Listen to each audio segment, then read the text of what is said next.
સમાચારો તરફ આગળ વાત કરીએ। રાજકોટમાં મોબાઈલના ધંધાર્થીઓને ત્યાં જીએસટી વિભાગે રેડ કરી। એસ્ટ્રોન ચોકમાં અલગ અલગ મોબાઈલની પેઢીમાં આ રેડ કરવામાં આવી। ઉમિયા, મેહુલ ટેલિકોમ સહિતની પેઢીઓમાં જીએસટી વિભાગે દરોડા પાડ્યા। જીએસટીની કાર્યવાહીથી મોબાઈલ પેઢીના માલિકોમાં ફફડાટ જોવા મળી રહ્યો છે। બિલિંગ વગર મોબાઈલ વેચતા હોવાની બાતમી મળી હતી, ત્યારે જીએસટી વિભાગ દ્વારા હાર્ડ ડિસ્ક સહિતનું સાહિત્ય અને વસ્તુઓ જે છે, ઇલેક્ટ્રોનિક ગેજેટ્સ જે છે તે કબજે કર્યું છે। બિલિંગ વગર મોબાઈલ વેચતા હોવાની બાતમી હતી। જીએસટી વિભાગ દ્વારા હાર્ડ ડિસ્ક સહિતની જે વસ્તુઓ છે તે કબજે કરી છે।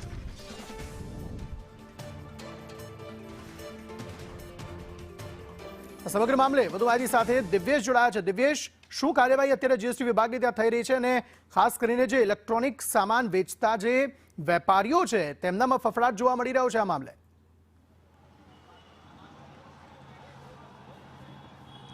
ચોક્કસ અંકિત, વાત કરવામાં આવે તો જે રાજકોટનો એસ્ટ્રોન ચોક છે કે જ્યાં મોબાઈલ માર્કેટ તરીકે ઓળખાય છે, અહીં મોટી મોટી મોબાઈલની પેઢીઓ છે તે આવેલી છે। ત્યારે જીએસટી વિભાગ દ્વારા જે અત્યારે હું તમને સીધા દ્રશ્યો બતાવી રહ્યો છું કે એસ્ટ્રોન ચોકમાં આવેલું જે ઉમિયા મોબાઈલ છે ત્યાં અત્યારે જીએસટીની ટીમ છે તેના દ્વારા દરોડા પાડવામાં આવ્યા છે। ઉમિયા, મેહુલ ટેલિકોમ સહિત જે અલગ અલગ પેઢી છે કે ત્યાં અત્યારે જીએસટી છે તેના દ્વારા કાર્યવાહી છે તે કરવામાં આવેલી છે। બિલ વિનાના મોબાઈલ ફોન, જૂના બિલ સહિતના અલગ અલગ જે મુદ્દે છે તે અહીં કાર્યવાહી છે તે કરવામાં આવી છે। જીએસટીની ટીમને બાતમી મળી હતી કે અન્ય દેશોના જે મોબાઈલ હોય છે, નવા મોબાઈલ હોય છે કે જે વિધાઉટ બિલ અહીંથી દુકાનોમાંથી વેચવામાં આવતા હોય છે, ત્યારે જીએસટીની જે ટીમ છે તેના દ્વારા અત્યારે કાર્યવાહી છે તે શરૂ કરી દેવામાં આવી છે। અને જે અન્ય વેપારીઓ છે તેના જીએસટીની કાર્યવાહીને લઈને તેનામાં ફફડાટ છે તે જોવા મળી રહ્યું છે। એસ્ટ્રોન ચોકમાં અંદાજે અલગ અલગ મોબાઈલની 50 જેટલી પેઢીઓ છે તે આવેલી છે। અહીં મોબાઈલની મોટી માર્કેટ કહેવાય છે, ત્યારે જીએસટી વિભાગની આકરી કાર્યવાહીથી વેપારીઓમાં ફફડાટ છે તે જોવા મળી રહ્યો છે।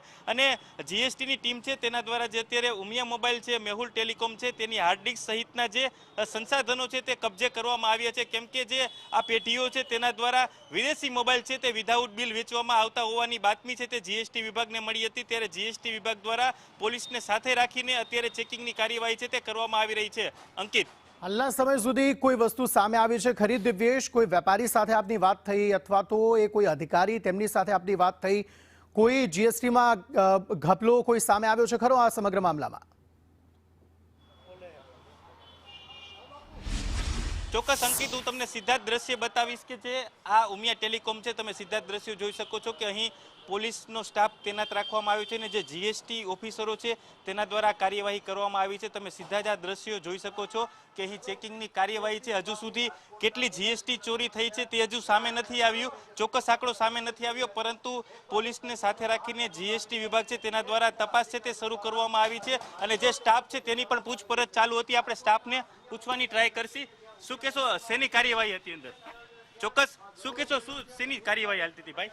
ચોક્કસ જે સ્ટાફ છે તે પણ અત્યારે બોલવામાં ઇનકાર કરી રહ્યો છે, કેમ કે જીએસટી વિભાગ છે તેના દ્વારા સ્ટાફની પૂછપરછ કરવામાં આવી હતી। પૂછપરછ થયા બાદ અત્યારે સ્ટાફને એક બાય એક કરીને બહાર મોકલવામાં આવી રહ્યો છે અને જે બીજા સંસાધનો છે તેને લઈને અત્યારે ચેકિંગ છે તે કરવામાં આવી રહ્યું છે। જે દુકાનના માલિક છે તેને પણ અંદર રાખવામાં આવ્યા છે, તેની પણ પૂછપરછ ચાલુ છે। સ્ટાફની પૂછપરછ હતી તે પૂર્ણ થઈ ચૂકી છે, સ્ટાફને અહીંથી રવાના કરી દેવામાં આવ્યો છે। ત્યારે જે બીજા સંસાધનો છે તેને કબજે લેવામાં આવ્યા છે। હજુ આ તપાસ છે તે સાંજ સુધી ચાલે તેવી પૂરેપૂરી શક્યતાઓ સેવાઈ રહેલી છે। આ તપાસમાં લાખો રૂપિયાની ચોરી સામે આવી તેવી પણ શક્યતા છે તે સેવાઈ રહેલી છે, પરંતુ જ્યાં સુધી તપાસ પૂર્ણ ન થાય અને કેટલા લાખની ચોરી છે તે ચોક્કસ આંકડો ત્યારે જ બહાર આવશે। પરંતુ અત્યારે જે દુકાનમાં કામ કરતા જે સ્ટાફ છે તેની તપાસ પૂર્ણ થઈ ચૂકી છે, સ્ટાફને રવાના કરી દેવામાં આવ્યો છે। ત્યારે જે પેઢીના માલિકો છે તેની હજુ પૂછપરછ ચાલુ છે અને જે ઇલેક્ટ્રિક સંસાધનો છે તે પણ કબજે કરવામાં આવ્યા છે। હાર્ડ ડિસ્ક સહિતના જે કોમ્પ્યુટરનો ડેટા છે તે પણ મેળવવામાં આવી રહ્યો છે। અંકિત,